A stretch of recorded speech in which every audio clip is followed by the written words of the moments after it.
Bonjour, texte liturgique. 9e semaine du temps ordinaire, année A. Lundi 1er juin 2026. Mémoire, Sainte Justine, martyr. Première lecture, au livre de la deuxième épître de Pierre, chapitre 1, 2 à 7. Les dons promis, si précieux, nous sont accordés, pour que, par eux, vous deveniez participants de la nature divine. Lecture de la deuxième lettre de Saint Pierre apôtre. Bien-aimés, que la grâce et la paix vous soient accordées en abondance. Par la vraie connaissance de Dieu et de Jésus notre Seigneur.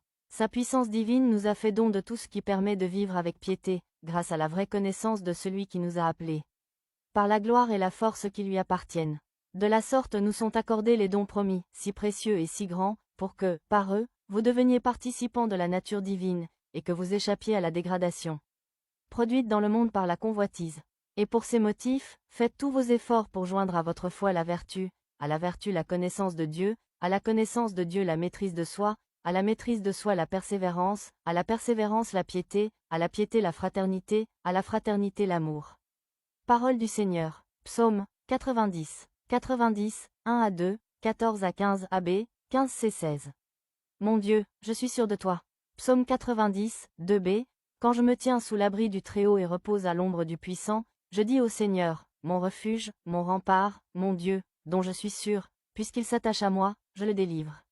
Je le défends, car il connaît mon nom. Il m'appelle, et moi, je lui réponds. Je suis avec lui dans son épreuve. Je veux le libérer, le glorifier.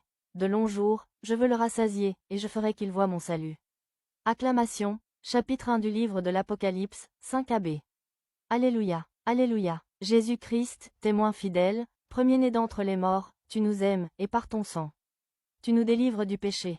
Alléluia. Évangile, Marc 12, 1 à 12. Ils se saisirent du Fils bien-aimé, le tuèrent, et le jetèrent hors de la vigne. Évangile de Jésus-Christ selon saint Marc. En ce temps-là, Jésus se mit à parler en parabole aux chefs des prêtres, aux scribes et aux anciens. Un homme planta une vigne, il l'entoura d'une clôture, y creusa un pressoir et y bâtit une tour de garde. Puis il loua cette vigne à des vignerons, et partit en voyage. Le moment venu, il envoya un serviteur auprès des vignerons pour se faire remettre par eux ce qui lui revenait des fruits de la vigne. Mais les vignerons se saisirent du serviteur, le frappèrent, et le renvoyèrent les mains vides. De nouveau, il leur envoya un autre serviteur, et celui-là, ils l'assommèrent et l'humilièrent. Il en envoya encore un autre, et celui-là, ils le tuèrent, puis beaucoup d'autres serviteurs, ils frappèrent les uns et tuèrent les autres. Il lui restait encore quelqu'un, son fils bien-aimé. Il l'envoya vers eux en dernier, en se disant, ils respecteront mon fils. Mais ces vignerons-là se dirent entre eux, voici l'héritier, allons-y. Tuons-le, et l'héritage va être à nous.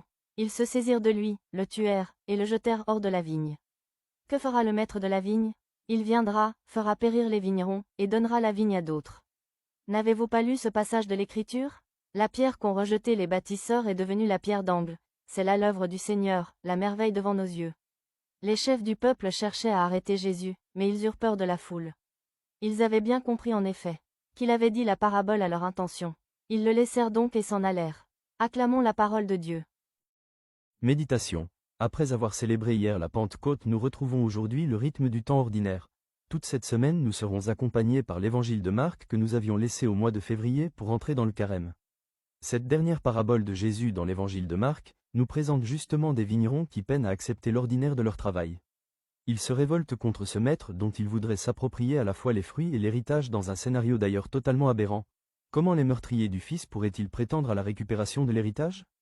Nous sommes nous-mêmes dans la position de ces vignerons. Dieu nous a confié à chacun une vigne à vendanger, notre famille, notre travail, nos engagements.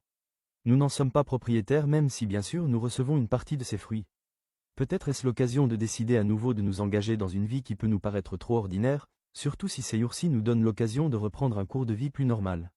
Bonne journée et excellente semaine sous la divine protection par l'intercession de la Sainte Vierge Marie et de Sainte Justine.